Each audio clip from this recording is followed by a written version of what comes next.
Assalamualaikum warahmatullahi wabarakatuh. Innal hamdalillah nahmaduhu wa nasta'inu wa nastaghfiruh wa na'udzu billahi min shururi anfusina wa min sayyiati a'malina. May yahdihillahu fala mudilla lahu wa may yudlil fala hadiya lahu. Asyhadu an la ilaha illallah wahdahu la syarika lahu wa asyhadu anna Muhammadan 'abduhu wa rasuluhu la nabiyya wa la rasula ba'da amma ba'd. Teman-teman peserta sekolah muamalah ANB angkatan yang ke-14 yang dirahmati oleh Allah Subhanahu wa taala. Alhamdulillah kali ini kita berjumpa lagi dalam sesi live tanya jawab untuk sesi yang kelima, dan kali ini kita akan dibersami oleh Ustadz Muhammad Abu Rifai. Dan sebelum kita akan memulai tanya jawab, hal yang perlu diperhatikan adalah pertanyaan nanti akan kami pilih bagi peserta yang resen pertama kali. Jadi silahkan untuk angkat tangan atau resen ketika mengajukan pertanyaan, dan nanti kami akan mengurutkan dari yang pertama atau yang paling teratas resen. Kemudian kami juga akan memilih pertanyaan dari teman-teman semua yang mengirim pertanyaan di chat. Insya Allah akan kami bacakan. Dan untuk sesi kali ini ya, alhamdulillah sudah dibersamai oleh Ustaz Muhammad Abu Rifai di tengah-tengah kita. Dan untuk mempersingkat waktu kita akan menyapa beliau. Assalamualaikum Ustaz. Waalaikumsalam warahmatullahi wabarakatuh. Sehat Ustaz ya? Alhamdulillah. Antum sehat ya? Iya sehat. Insyaallah. Ini sesi yang terakhir Ustaz di angkatan yang ke-14 ini ya. Buat teman-teman nanti bisa memanfaatkan waktu yang di sesi kali ini dengan mengajukan pertanyaan. Kita langsung saja Ustaz untuk pertanyaannya, atau Baik. antum mau memberikan mukadimah? Mungkin bisa langsung, enggak apa-apa. Baik. Kita akan membacakan kita akan memilih pertanyaan dari peserta yang resen terlebih dahulu. Di sini ada Bapak Muhammadin Ashabil Yamin. Monggo silakan untuk open mic-nya.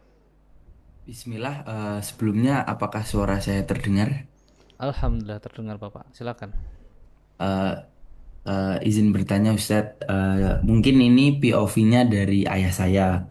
Jadi ayah saya ini istilahnya disebut broker juga nggak, kayak penjual gitu Ustadz. Jadi ayah saya itu jualan DOC. DOC itu bibit ayam broiler atau bibit ayam pedaging. Nah, ayah saya itu beli dari hatchery atau penetasan, kemudian dijual lagi ke perusahaan peternakan. Nah, salah satu mungkin yang pertama itu ayah saya kan beli ke penetasan Ustadz. Eh, Kemudian setelah jadi eh, Hamin satu bibit itu menetas, eh, dengan pihak penetasan, supplier sudah melakukan negosiasi atau mungkin sudah masuk ke akad. Kemudian di hari yang sama juga sudah bernegosiasi dengan eh, pihak peternak atau customer. Kemudian setelah deal dengan pihak hatchery jumlahnya ada berapa ayam akan dijual kepada customer.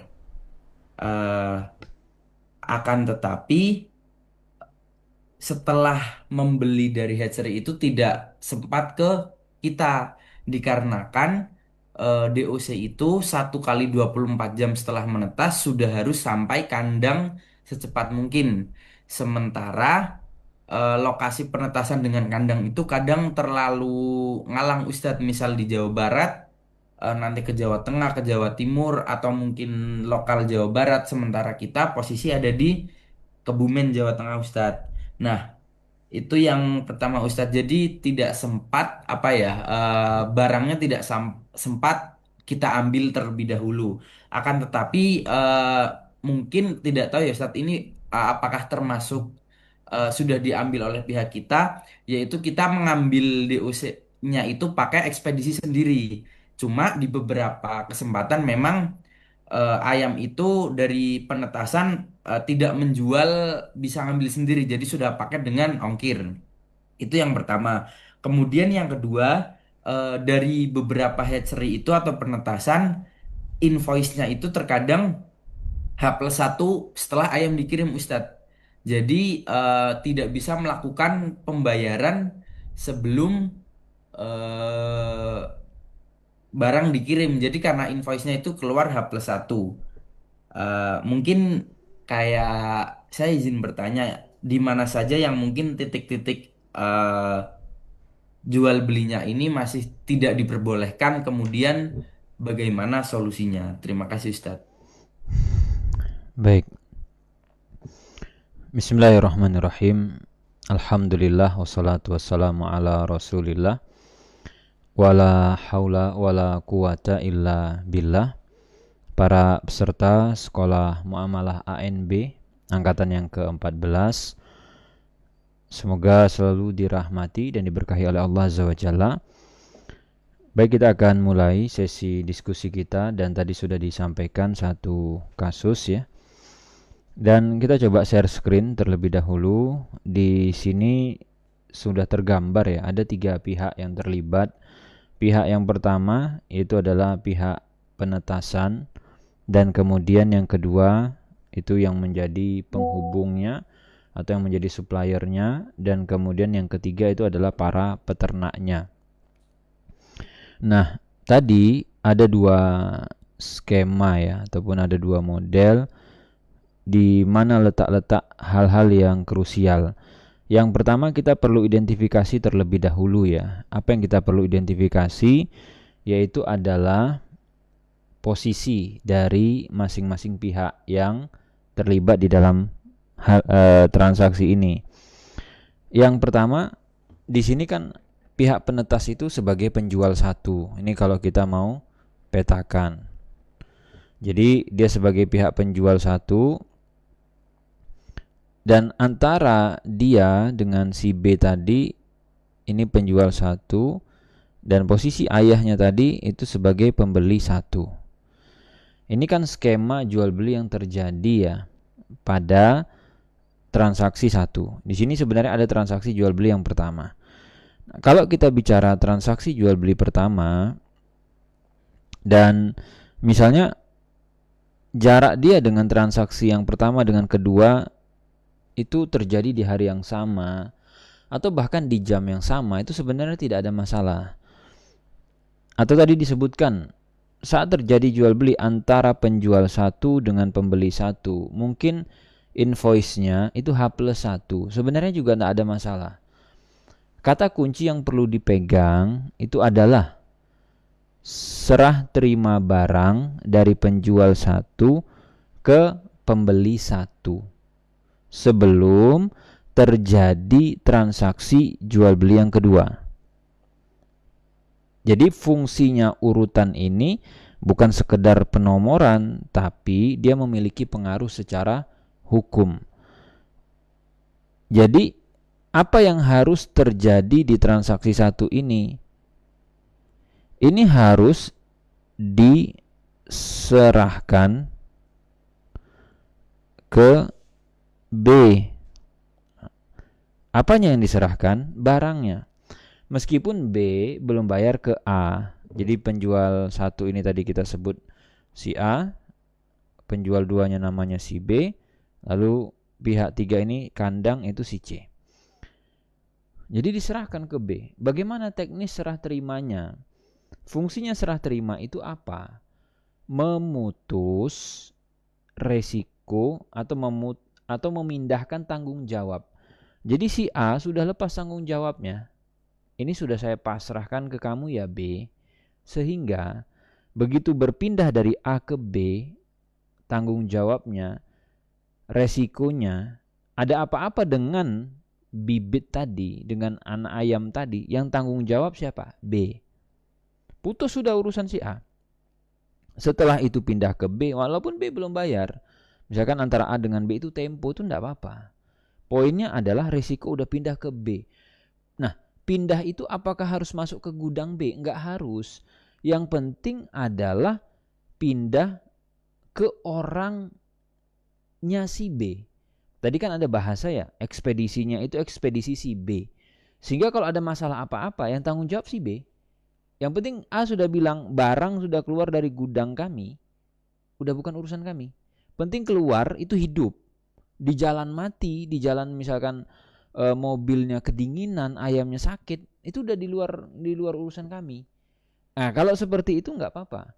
Jadi nanti perwakilannya si B siapa? Misalkan kurirnya atau tadi pihak ekspedisinya si B, atau mungkin si B ada utusannya yang jemput barang, mengeluarkan barang itu dari si A. Sehingga A bisa serah terima, barang sudah kami pasrahkan ke B. Dan setelah itu baru, jadi kata kuncinya apa? Serah terima ini. Qobad. Kalau dia sudah ke B, ya sudah, resiko itu urusan si B. A udah nggak ada urusan. Jika ini sudah terjadi, sudah dicentang, oke, maka transaksi dua bisa dilakukan. Si B yang awalnya tadi dia sebagai pembeli satu, ini kan dia pembeli satu, bisa dia berubah status menjadi penjual dua. Nah, boleh tuh si B baru beralih menjalankan role-nya atau perannya sebagai saya sebagai penjual dua loh ya sekarang. Ini urusan dia dengan si C, dan C akan menjadi pembeli dua. Nanti karena resiko udah pindah ke B, si C ini urusannya dengan si B, bukan dengan si A lagi.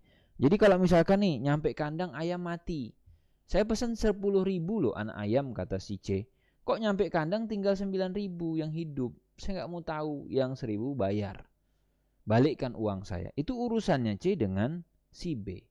Nah tadi juga akan disebutkan bagaimana ini kondisinya dalam 24 jam barang ataupun tadi anak ayam harus sampai ke posisi kandang gitu kan.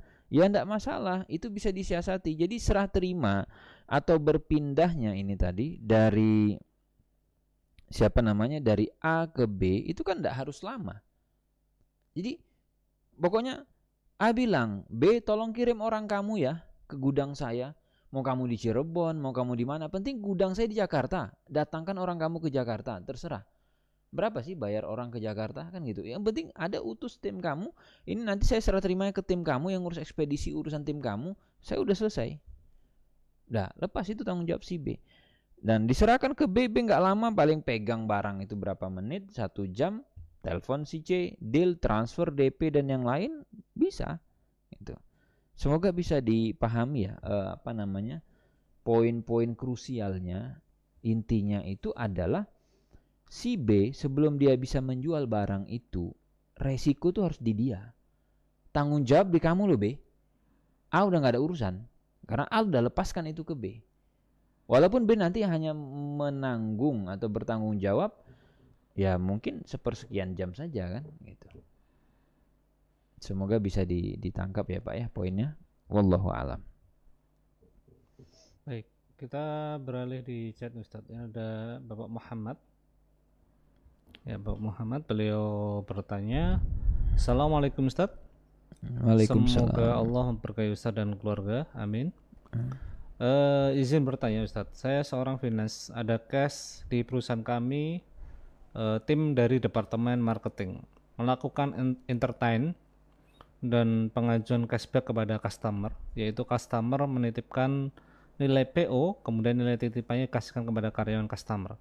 Bagaimana status pekerjaan saya Ustaz? Sementara saya bagian transfer transaksi tersebut, dan jika ada pengajuan tersebut saya tidak bisa menolaknya karena ownernya menyetujuinya. Jazakallah khairan. Sebentar ya. Ini orang finance nih. Iya. Ya kan, dia orang finance.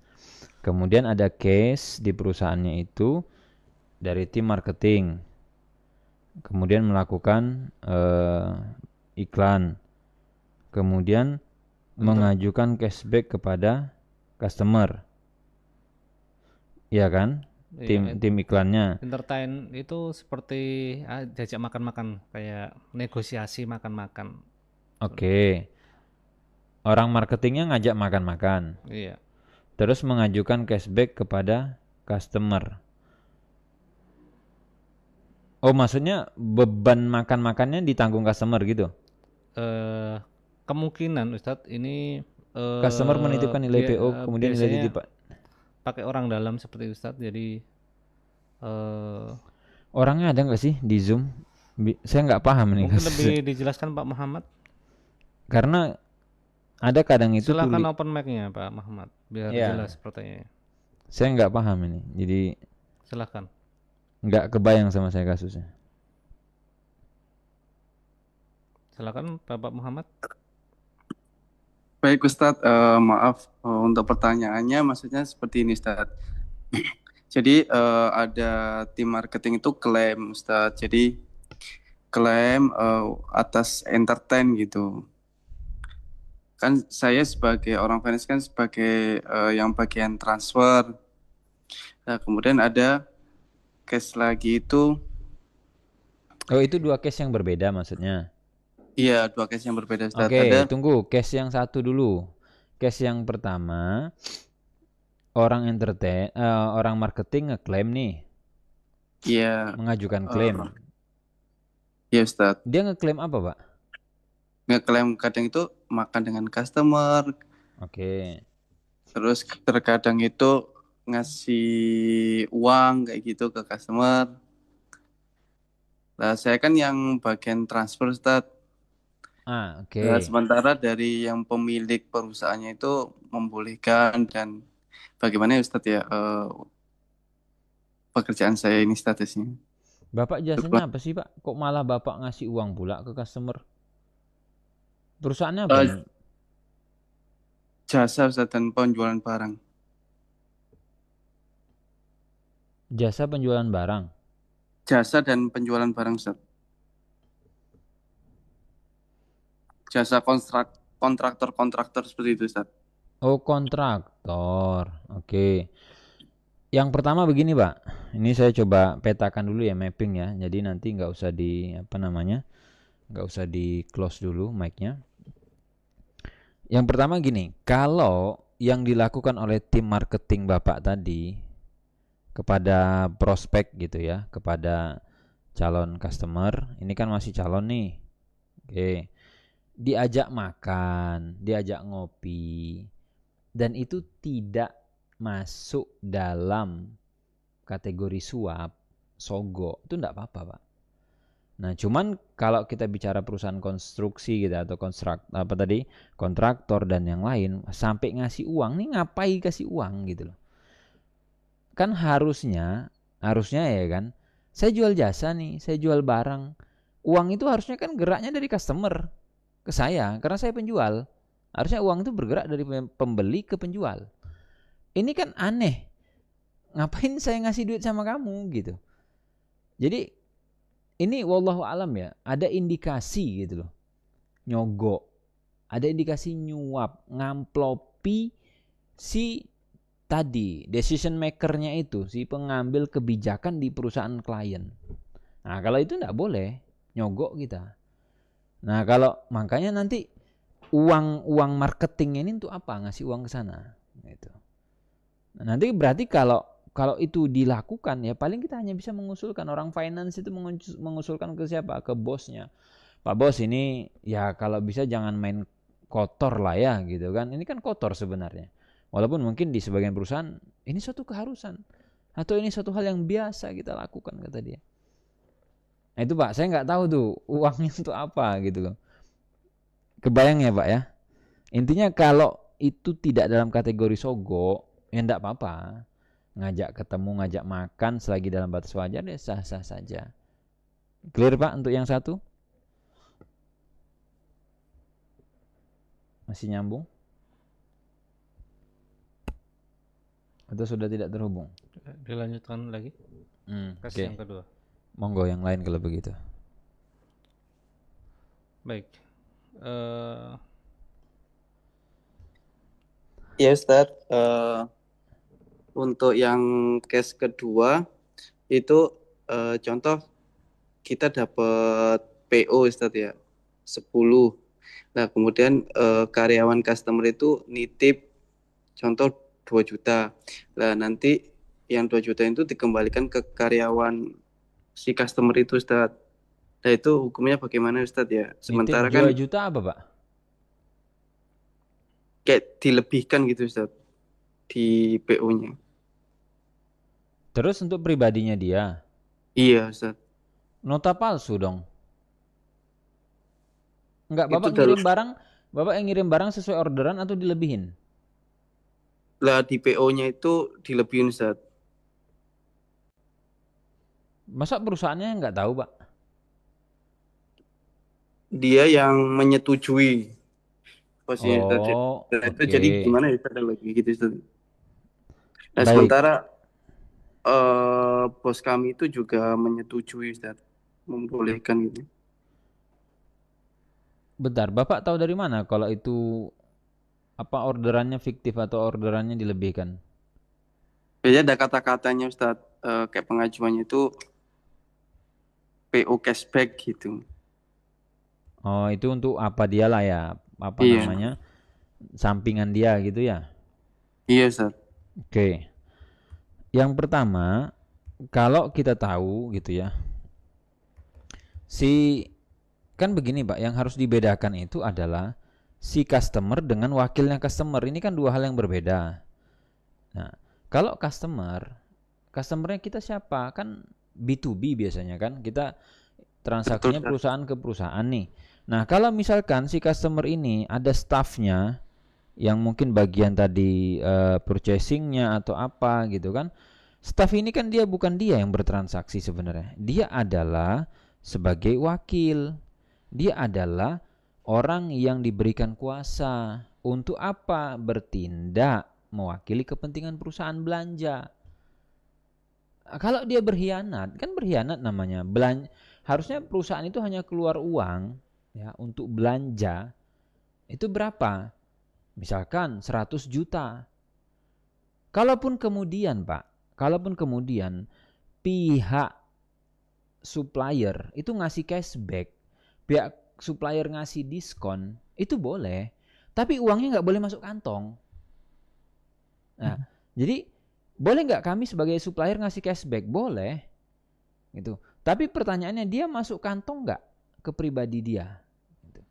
Sehingga kalau di situ ada kayak tadi dia nakal dan yang lain, ya sebaiknya kita tidak bantu gitu. Allah alam ya, saya nggak tahu pengawasan di perusahaan dia seperti apa gitu. Tapi kalau ditanya tentang sikapnya dia, ya dia nggak boleh lakuin itu harusnya. Kecuali memang itu dilegalkan gitu. Cashback boleh untuk bagian purchasing ya silakan gitu kan. Nah, bagaimana kalau kita misalkan menangkap ada indikasi-indikasi yang tadi nakal dan yang lain, Allah alam sebaiknya kita cari customer atau klien lain gitu. Ya kita tidak terlibat ke situ atau kita bilang, Pak mohon maaf kita tidak bisa kasih cashback, Pak. Gitu ya, tidak bisa kita kasih cashback. Ya memang kadang resikonya gini, ya udahlah kata dia, kami cari aja supplier lain, tidak kami pakai jasa kamu kalau tidak mau ngasih uang ke kami gitu. Kan birokrasi itu kadang begitu. Kenapa harganya jadi tinggi? Karena harus ada yang disiram masuk ke kantong.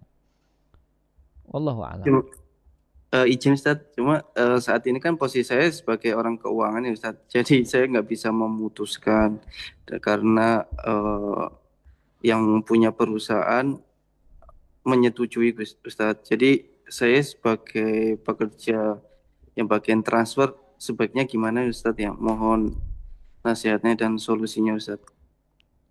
Yang pertama, Pak, ini terakhir ya pertanyaan beliau. Yang pertama, Bapak ngerasa itu salah apa enggak? Itu dulu. Kalau Bapak ngerasa itu enggak salah ya kan berarti enggak ada yang perlu ditanyakan. Silakan dilanjutkan. Kalau Bapak ngerasa kayaknya salah deh. Dia kayaknya salah. Maka kaidahnya apa? Wala ta'awanu 'alal ismi wal udwan. Jangan ta'awun, jangan bantu dalam perbuatan maksiat dan dosa. Bilang aja sama bos, gimana lah caranya saya nggak urusan sama klien ini gitu. Misalkan kita bagian transfer nih, udahlah bos saya bagian yang lain aja pokoknya saya nggak ada urusan sama klien ini. Carilah di orang finance, pokoknya minta gitu, cari. Kan opsi lain, opsi mentoknya kan exit ya, maksudnya resign kan gitu.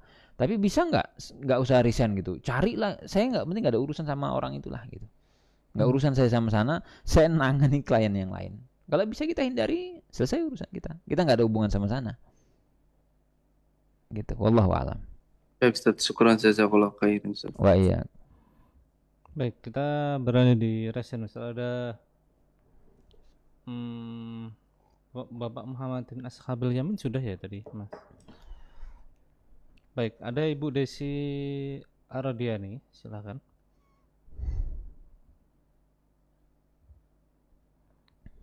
Assalamualaikum warahmatullahi wabarakatuh. Waalaikumsalam warahmatullahi wabarakatuh. Silakan Ibu. Ustadz, ini mau bertanya tentang belanja di marketplace.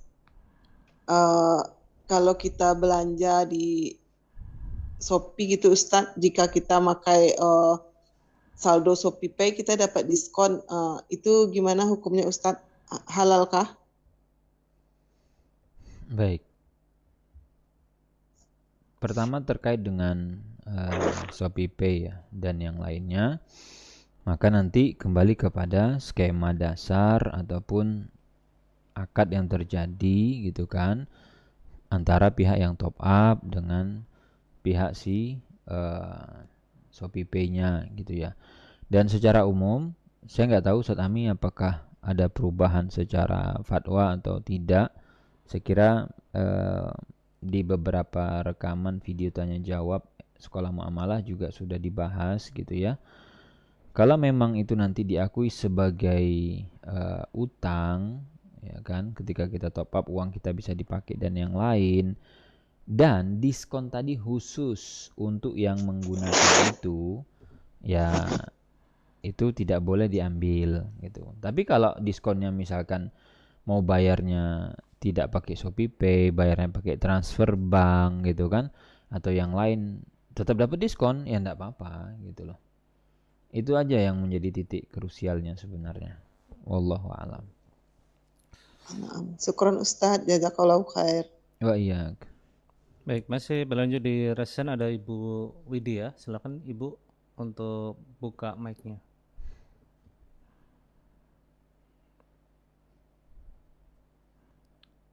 Ibu Widya, silakan.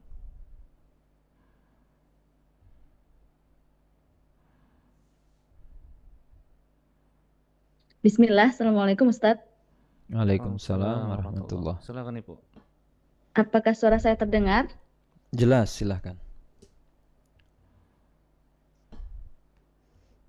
Silakan. Tes, Assalamualaikum. Iya, suaranya sudah masuk. Silakan Ibu. Udah jelas Ibu, silakan. Oke. Baik, Ustadz saya mau nanya, eh, gimana hukumnya menaikkan harga di ojol seperti GoFood, GrabFood maupun ShopeeFood sebesar 60% dari harga normal? Karena ada biaya sebesar 20% fee untuk platform tersebut dan ada biaya marketing yang harus kita bayarkan ketika kita mengikuti promo-promo. Itu yang pertama Ustadz. Yang kedua, saya jualnya kan jual produk makanan ke supermarket juga Ustadz. Nah, apa hukumnya kita memberikan hadiah kepada karyawan bagian purchasing? Jadi produk kita ini udah masuk nih ceritanya Ustadz. Nah, kadang-kadang produk kita ini udah habis, bagian purchasing tuh nggak mau Ustadz ngorder ke kita. Kita udah lihat langsung habis produknya, tapi mereka masih menunda. Nah, ada teman-teman yang lain tuh bilang harus dikasih hadiah dulu gitu, bagian purchasingnya ini, biar dia rajin ngecek produk kita, kalau memang habis langsung diorder gitu. Apakah itu boleh Ustadz? Memberikan hadiah tersebut ke bagian karyawan, bagian purchasing itu. Terus Baik, satu cukup, Ibu. lagi Ustadz. Dua dulu nanti. Oh, baik Ustadz. Baik, yang pertama, boleh nggak kita membedakan harga jual secara offline dengan online? Atau misalkan online, sesama online misalkan, orang beli dengan chat WA atau mungkin telepon, itu beda dengan kalau dia beli lewat marketplace atau dia lewat misalkan aplikasi-aplikasi. Jawabannya boleh gitu ya. Bahkan ibu mau balik pun boleh. Maksudnya ibu mau balik itu adalah kalau beli online, seporsi makanan saya harganya itu 30.000. Tapi kalau datang langsung beli offline, seporsi 100.000. Itu boleh dibalik. Kenapa datang lebih mahal? Iya, waktu saya lebih banyak kepake. Kamu datang ngajak ngobrol saya. Nah, nggak bisa harganya 30.000, 100.000 saya buat. Boleh. Gitu, sehingga tidak ada masalah ibu mau buatnya online tadi via aplikasi ataupun marketplace, tidak apa-apa, diperbolehkan, dan harga jual itu sah-sah saja. Dan begini ya, apa ndak haram? Ndak haram. Kenapa ndak haram? Karena begini, barang yang sama, oke, ketika dijual di tempat yang beda, harganya beda. Ndak percaya? Satu botol air mineral mereknya sama, milinya sama. Coba kalau beli di warung berapa harganya? 2.000 misalkan. Agak geser sedikit ke tempat yang ada AC-nya, 2,5 dia. Agak geser sedikit ke kereta api, masih di darat juga itu, bisa 10.000 dia. Habis kereta api kemana lagi? Agak ke laut dia sedikit. Wah, udah nggak dapat lagi 10.000, 15. Naik dia ke pesawat, 20.000 dia nanti misalkan. Di hotel ada yang lain. Jadi nggak apa-apa, sah-sah saja. Nah, kemudian yang kedua, boleh ndak? Itu bukan hadiah namanya, Bu. Menyuap namanya. Nggak usah dihalus-haluskan dengan dibilang ini hadiah. Enggak, itu bukan hadiah. Itu sogok namanya. Nyogok kita, nyuap kita. Kenapa perlu dilakukan suap dan sogok? Kalau enggak, dia enggak perform, dia enggak kerja. Kalau bisa ibu laporkan aja sama manajemen gitu. Ibu temui orang-orang purchasingnya, bilang gitu kan. Bilang sama orang purchasingnya, Pak, kenapa enggak Bapak order barang saya ini di toko habis? Apa jawaban orang purchasing misalkan? Begini begitu. Oke Pak ya, mana nomor atasan Bapak? Bilang sama dia, mana nomor manajer kamu? Mana nomor supervisor kamu? Biar saya telepon supervisor kamu. Dah. Minimal kena SP kamu. Syukur kamu dipecat, ganti sama yang lain. Kan sebenarnya kalau perusahaannya situ sehat ya, perusahaan itu sehat. Ada pihak purchasing nggak betul kerjanya, gantilah. Buang aja orang ini. Kan harusnya kalau barang di supermarket tadi habis, ini barang bagus berarti kan, perputarannya lancar. Itu tugas purchasingnya gimana nih, barang nggak ada stoknya. Jadi yang ibu harus lakukan, jangan sogok dia, jangan suap dia. Cari misalkan supermarket lain yang purchasingnya bener, yang nggak kayak gitu. Jangan disogok, jangan disuap. Telepon manajernya, telepon supervisornya, laporkan orang ini. Biar dipecat orang ini, buang dia jauh-jauh gitu. Kamu kalau nggak mau kerja, bilang nggak mau kamu, kan ini saling membutuhkan gitu. Bukan saya aja butuh di sini. Gitu. Nah, kamu juga butuh kan dengan kerjaan ini. Kok nakal kamu, ya kita laporkan gitu. Cari aja nomor manajer atasannya. Kalau kenal lagi sama ownernya, lapor sama ownernya. Biar dipecat dia detik itu juga. Gitu ya Bu ya. Jangan disogok orangnya Bu. Nanti akan gitu terus dia. Gitu. Jadi kebiasaan Ustaz. Ya, wallahu a'lam. Jadi menormalisasi kemaksiatan. Iya, bisa dipecat dia. Pecat aja orang itu gitu. Laporkan aja supervisornya. Kan kalau perusahaannya bagus nih, ini kan penyakit sebenarnya di sistem manajemen mereka gitu loh. Harus diaudit itu gitu. Wallahu a'lam. Baik, ini ada pertanyaan di chat Ustaz. Ada Ibu Rita Juniarti. Beliau bertanya, untuk simpanan pokok dan simpanan wajib anggota koperasi, baiknya akadnya apa Ustaz? Selama ini menggunakan akad wadiah yad domanah, di mana sifatnya titipan tapi dananya bisa digunakan pengelola koperasi sebagai modal koperasi, dan di akhir tahun akan dihitung besaran sisa hasil usahanya. Semakin besar simpanan anggota, semakin besar SHU-nya. Baik, yang pertama, kalau kita bicara akad dulu ya. Jadi akad wadiah itu dia punya karakter iyadnya bukan domanah, iyadnya itu amanah. Jadi saya nitip gitu ya. Kalau saya nitip barang hilang, wajib ganti nggak? Nggak wajib kalau dia tetap amanah. Sehingga yang namanya titipan tadi, dia sudah posisinya titipan. Barang titipan itu bisa nggak dipakai? Nggak bisa. Kenapa? Tujuan kita titip barang cuma satu, simpankan barang saya. Ini saya titip gelas nih. Boleh nggak gelasnya dititip? Boleh. Boleh dipakai? Enggak. Kan akadnya titip. Saya titip, simpan aja. Tugas kamu cuma satu. Kapan barang ini bisa digunakan? Nah, kalau akadnya bukan titip, tapi pinjam. Saya pinjamkan gelas ini, silakan kamu pakai gelasnya. Bisa dipakai untuk minum sama dia, boleh. Pinjam, bisa dipakai. Jadi 2 aktivitasnya yang diizinkan. 1 menyimpan, yang kedua menggunakan. Boleh. Saya pinjam motor teman, pinjam mobil kawan, itu nggak apa-apa, boleh gitu loh. Bismillah.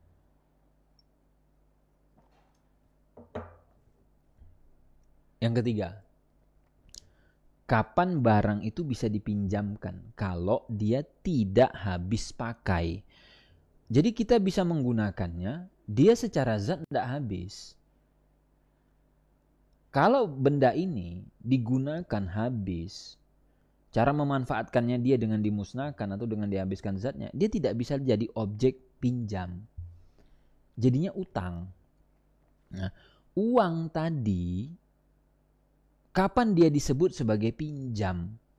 Kalau misalkan nih, saya kasih uang 100.000. Bu, ini uang saya nih 100.000, nomor serinya yang ada di uang itu 1234. Nah, saya serahkan. Habis itu dibalikkan lagi uang 100.000 tadi, nomor serinya 1234. Itu pinjam. Jadi pinjam itu adalah kita serahkan barang ini, balik barang yang sama. Itu pinjam. Gelas ini yang saya kasih, balik gelas ini juga. Kita minjamkan motor, warnanya hitam, balik warnanya hitam. Platnya 123, balik platnya 123. Itu pinjam. Tapi kalau kita berikan balik bukan barang yang sama, tapi barang yang semisal, itu tidak pinjam namanya, utang. Nah, uang yang kita kasih tadi, uang 100.000 nih, berapa nomor serinya? 123. Waktu balik ke kita, nomor seri yang sama enggak? Atau nomor seri yang lain? Kalau enggak, itu namanya utang piutang. Kalau ini akadnya utang piutang, enggak boleh ada bunga, enggak boleh ada tambahan. Kalau mau mudorobah, nah ini kan udah beda akad. Mudorobah itu tidak ada yang namanya domanah. Mudorobah itu investasi, dan investasi itu tidak ada jaminan. Kalau investasi dijamin, jadi utang riba dia. Kan ini karakternya beda. Kalau ini utang, betul utang itu dijamin.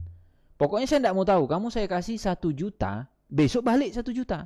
Walaupun mungkin hari ini saya kasih 1 juta, tiba-tiba setelah itu kamu kemalingan. Itu urusan kamu. 1 juta saya tetap harus balik. Tapi kalau saya investasi, nggak bisa.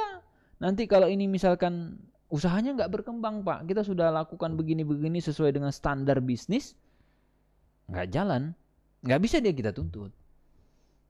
Gitu. Jadi kalau memang mau akad mudorobah, betul-betul lah dijalankan mudorobahnya, pahami skema konsekuensi hukumnya.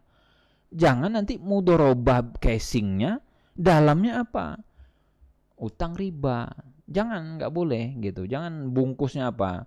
Ini kalengnya kaleng biskuit, dalamnya apa? Peyek, rengginang, apalagi kerupuk, enggak. Kalau dalam luarnya biskuit, dalam harus biskuit. Luarnya mudorobah, pakai mudorobah di dalamnya. Jangan mudorobah itu hanya lip sync saja, apa namanya, janji-janji promosi. Wallahu a'lam. Baik, masih ada yang raise hand satu peserta, Ustaz. Mungkin teman-teman yang mau mengajukan pertanyaan bisa raise hand, mengangkat tangannya untuk mengajukan pertanyaan. Di sini ada Ibu Atun Fatmawati, silakan Ibu untuk open mic-nya mengajukan pertanyaan. Baik, Ustaz. Assalamualaikum warahmatullahi wabarakatuh. Waalaikumsalam warahmatullahi wabarakatuh. Silakan Ibu. Ya, izin bertanya Ustadz. Saya reseller baju-baju gamis dengan sistem pre-order, di mana saya memesan gamis melalui agen dahulu, baru agen tersebut memesan ke produsen. Jadi saya adalah wakil kedua dari produsen. Harga jualnya sudah ditentukan oleh produsen, jadi nggak bisa kita rubah, harus sesuai dengan produsen. Lalu fee-nya juga sudah ditentukan, jadi fee-nya dibagi antara saya dengan agen tersebut. Nah, jika ada order masuk ke saya meminta DP ke customer, lalu saya transfer DP tersebut ke agen. Nah, saat bajunya udah ready di agen, rata-rata ini pre-order 1 bulan ke atas Ustadz untuk ready-nya. Nah, baru customer nanti melunasi agar bisa dikirim baju tersebut. Nah, sistem pengirimannya itu dari agen, dari produsen kan dikirim ke agen, lalu agen yang ngirim ke customer saya. dengan atas nama saya. Seperti itu. Apakah sah Ustadz dengan akad seperti ini? Agen perlu bayar nggak Bu ke produsen? Iya, DP dulu biasanya agennya itu. Agennya DP dulu ya? Iya, ke produsennya. Kalau nggak DP nggak bisa? Jadi ini kan agennya dia banyak pegang produsen Ustadz. Jadi beda-beda tiap produsen itu. Jadi ada yang mewajibkan DP, ada yang enggak seperti itu. Oke. Kalau Ibu kan Ibu Jadi nggak perlu bayar kan ke agen kan? saya Ibu narik DP Pak Ustadz. DP ke customer lalu saya bayarkan ke agen seperti itu. ya maksudnya nggak pakai uang Ibu kan ya? Enggak, pakainya Oke. uang customer. Baik, clear insya Allah. Ya. Jadi kalau dalam jual beli ketika melibatkan secara umum 3 pihak ya. Jadi ada pihak kita sebagai pihak tengah ini, ada pihak pembeli, ada pihak mungkin dari produsen gitu kan ya. Nah, kalau posisi kita itu menjadi perpanjangan tangannya produsen, itu boleh. Apa maksud perpanjangan tangan? Kita bantu produsen untuk promo. Kita bantu produsen untuk jualan. Kita bantu produsen untuk apa? Nyari klien atau nyari customer, nyari buyer. Itu boleh. Ini tuh cara kerja seperti ini tuh kayak broker gitu loh. Jadi broker tuh apa tugasnya? Atau maklar gitu kan ya. Pokoknya ini ada barang, dibantu promo gitu. Ada orang nanti langsung kita sambungkan aja ke sana, transfer ke sana. Itu boleh. Karena posisi kita murni sebagai wakil. Ya, perpanjangan tangan dari pihak produsen dan kita nggak keluar duit apa-apa. Jadi status kita wakil, kita bukan pembeli. Bukan beli untuk dijual lagi, enggak. Hanya saya bantu produknya mana sini, tak carikan orang yang mau beli, nanti tak bantu prosesnya. Kalau posisi kita hanya sebatas itu boleh. Tidak ada masalah. Nah, cuma nanti tadi kan yang ada kendala dari pihak si agen kan ya. Nah, antara agen dengan si produsen ini kan mata rantai lagi nih. Kalau produsen tidak mensyaratkan harus bayar dan yang lain, agen hanya posisinya sebagai broker, sebagai makelar, sebagai marketernya, itu enggak apa-apa. Boleh. Jadi posisi agen nggak perlu keluar duit apapun. Saya nggak ada urusan dan saya tidak bertanggung jawab untuk membeli kan gitu loh. Tapi ya udah, pokoknya nanti agen akan semangat jualan, reseller semangat jualan. Karena apa? Karena dia punya target sendiri. Saya pengen dapat fee sekian persen dari total harga jual sekian dikalikan dengan apa? Kuantitinya, berapa yang dia berhasil jual. Gitu. Kalau seperti itu ya enggak apa-apa gitu. Cuman yang tadi dibahasakan dalam bahasa bisnis agen, reseller dan yang itu kan nanti bisnis modelnya beda-beda. Jadi kalau posisi ibu atau yang agennya tadi itu dia nggak perlu keluar apa-apa, murni kayak broker, makelar, marketer, bantu jualan aja, bantu promosiin aja itu nggak apa-apa, sah gitu. Jadi syarat pelaku akad itu kan dua, entah dia sebagai pemilik atau wakilnya pemilik. Kita sebagai wakil memperpanjang saja sambungan dia ya sudah boleh, nggak apa-apa. Nanti kita dikasih fee, dikasih komisi itu boleh. Karena kita bukan menjual punya yang sudah kita beli, enggak, bantu saja. Wallahu a'lam. Baik, kita beralih di chat Ustadz. Ya, karena yang resen sudah habis, kita bacakan pertanyaan di chat. Ini ada Ibu Rohima Ika. Beliau bertanya, Assalamualaikum Ustadz. Afan, saya adalah owner dari usaha printing. Kemarin saya open PO produk custom dan saya juga buka reseller bagi teman-teman yang mau ikut menjualkan produk custom tersebut. Untuk pembayaran bagi reseller itu harusnya seperti apa ya Ustadz? Harus lunas di awal atau bisa di akhir atau bisa DP dulu? Yang benar sesuai syariat yang mana? Karena produknya custom jadi perlu proses produksi. Kebetulan produknya kemarin tuding ngaji custom. Syukran Ustadz. Oke, kalau posisi kita sebagai produsen ya, boleh nggak dijual secara DP ataupun secara cicil ataupun tadi tanpa DP? Jawabannya boleh. Jadi seorang produsen itu nanti ada pembahasan akad istisna. Istisna itu apa? Tolabus son'ah. Dia meminta kita untuk memproduksi, bukan bahan baku yang dia inginkan, bukan material mentahnya, tapi barang jadi yang di situ ada proses mengolah, proses mengubah, proses menyatukan, proses merakit, merancang dan seterusnya. Jadi boleh pakai DP karena yang dijual yang utama itu skill kita. Nah, masalah tadi si reseller gitu kan.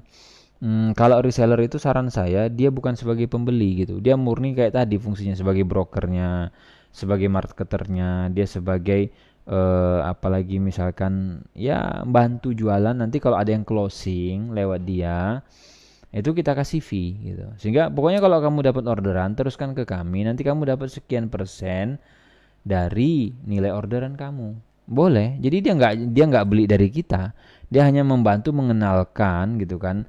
Mungkin dia punya followers atau dia punya komunitas ataupun dia sebagai ketua majelis taklim ya kan, dia bisa bantu. Oke, ini saya punya member 500 orang, gimana saya bawa ke tempat kamu ya kalau mau order. Oke, kata dia, bisa. Nanti berapa pesanan sekian pieces kuantitinya, si ketua majelis taklimnya dikasih itu, kamu saya kasih sekian persen. Enggak apa-apa, boleh. Jadi lebih enak kalau posisinya sebagai produsen. Pembayaran mau di cash di depan bisa, lunas depan, pakai tempo bayar nanti, atau secara termin ataupun bertahap itu boleh. Wallahu a'lam. Masih ada lanjutan Ustaz dari Ibu yang resen tadi bertanya. Pertanyaan terakhir belum dijawab Ustaz, terkait pengiriman barang dari produsen tapi atas nama saya, apakah boleh? Yang mana itu tadi? Yang Bu Atun tadi. Oh iya, boleh, enggak apa-apa. Jadi kalau apa namanya, si posisinya yang penting kita tuh cuman broker ya. Posisi kita selagi sebagai broker saja, sebagai apa namanya, ini tuh mirip kayak konsepnya dropship sebenarnya. Tapi kalau dropship itu bedanya dia lebih kepada skema salam, karena konsumen kan bayarnya lunas gitu ya. Bayarnya itu dia apa namanya, cash di depan. Makanya beda dengan dropship. Kalau posisi tadi si penjual bilang, udah enggak apa-apa barang tak pakai nama kamu, ya boleh. Berarti dia mengizinkan kita ya untuk pakai nama kita, enggak apa-apa gitu loh. Tetap hakikatnya yang ngirim kan si sana, yang penting kita nggak ada kewajiban untuk beli, nggak ada kewajiban untuk bayar pakai uang kita. Itu udah aman sudah gitu. Baik, alhamdulillah sepertinya sudah cukup. Saat di resen sudah habis, kemudian di chat juga habis, tidak ada yang bertanya. Mungkin ada sedikit penutupan dari antum Ustaz sebelum kita mengakhiri sesi kali ini. Baik, terima kasih Bapak Ibu atas kehadirannya dan diskusinya pada kesempatan kali ini. Semoga apa yang kita pelajari itu diberikan keberkahan oleh Allah Azza wa Jalla. Dan sekali lagi terkait dengan transaksi muamalah gitu ya, yang perlu kita clearkan, yang pertama itu adalah peran ataupun fungsi dari setiap pihak yang terlibat. Jadi tolong dibiasakan untuk selalu melihat ada berapa pihak sih yang terlibat gitu ya, dan kemudian posisi mereka tuh sebagai apa. Itu yang pertama yang kita perlu petakan dan selalu ingat-ingat, ini pihaknya siapa sih, pihak satu kah, dua kah, tiga, ada berapa dalam transaksi tadi. Terus kemudian yang kedua, kata kunci juga yang kita perlu cek itu adalah tahapan. Jadi stepnya mana dulu nih, yang ini dulu kah, baru setelah itu terjadi yang sana, atau yang ini gitu. Nah, ini cuman memang apa namanya, antara realita dengan yang di muamalah kan bisa beda tadi kan, seperti realitanya begini, bisnis modelnya tuh seperti ini, tapi yang seharusnya dalam muamalah gitu. Dan terus kata kunci yang ketiga, pahamilah konsekuensi asli dari setiap akad, agar kita tidak terjebak dengan apa, label, casing, penamaan gitu. Kadang ada orang itu menamakan ini mudharabah loh. Bentar, coba jelasin dulu ke saya skema mudharabah kamu gimana. Setelah dijelasin skemanya begini, pihak terlibat seperti ini, konsekuensinya begini. Nah, kita bisa akhirnya pahami, mohon maaf ini sebenarnya bukan mudharabah. Ini adalah utang piutang sebenarnya, terus kemudian muncul bunga. Dan kapan kita bisa membedakan itu? Kalau kita paham konsekuensinya, utang seperti apa, wadiah bagaimana, mudharabah seperti apa, pinjam itu apa, baru bisa kita jawab. Dan sama Seperti inilah gampangnya gitu ya. Kalengnya apa? Kaleng biskuit. Kalau dalamnya remuan rengginang, remuan peyek, remuan kerupuk, ada remuan biskuit, bisa nggak kita bedain? Bisa. Karena di mix jadi satu kita bisa pisahkan. Nih remuan rengginang, nih remuan peyek, nih remuan kerupuk. Kenapa bisa? Karena pemahaman kita terhadap rengginang, peyek, kerupuk, biskuit itu sangat bagus. Jadi walaupun diremuk-remuk, di mix, itu kita bisa pisahkan satu-satu. Cuman dalam muamalah itu, ketika dalam satu draft kontrak, ada klausulnya banyak tuh, pasalnya itu udah di mix jadi satu. Kita tidak memiliki pemahaman yang baik terhadap masing-masing akad, bingung. Nah, itu kenapa kita butuh belajar akad dan pahami konsekuensinya, supaya mau di mix gimana-gimana akan sulit meyakinkan kita bahwa biskuit itu adalah rengginang, rengginang itu adalah kerupuk, peyek itu adalah biskuit. Nggak bisa. Karena dari kecil kita tahu, nih peyek, nih kerupuk, nih rengginang, nih biskuit. Itu pendekatan ya, supaya kita punya bayangan bahwa di dalam realita dunia nyata itu kadang karena kepentingan bisnis, orang tuh mix gak karu-karuan gitu. Bisa pasal 1 tuh konsekuensinya utang, pasal 2 nanti udah ganti, konsekuensinya mudharabah, pasal 3 ganti pula lagi, ini konsekuensinya pinjam meminjam. Ini pasal 4 muncul pula konsekuensinya wadiah. Di atas ini akadnya apa? Investasi syariah. Kan kacau jadinya gitu ya. Wallahu alam, semoga ada yang bisa diambil faedahnya, dan mohon maaf untuk hal-hal yang kurang berkenan. Saya kembalikan ke moderator.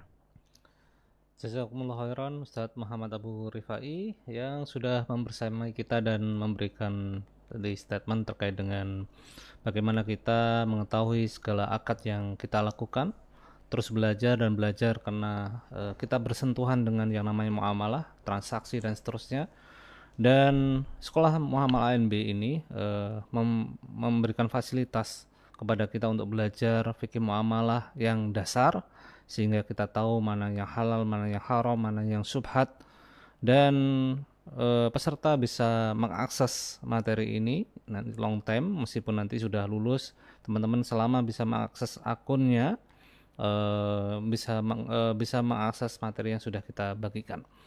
Dan tentu saja ada sedikit pengumuman, pekan ini adalah pekan terakhir kita dalam belajar, karena materi pada malam hari ini adalah kita sudah share materi terakhir, yaitu terkait dengan waris yang ke-30, 29 dan 30.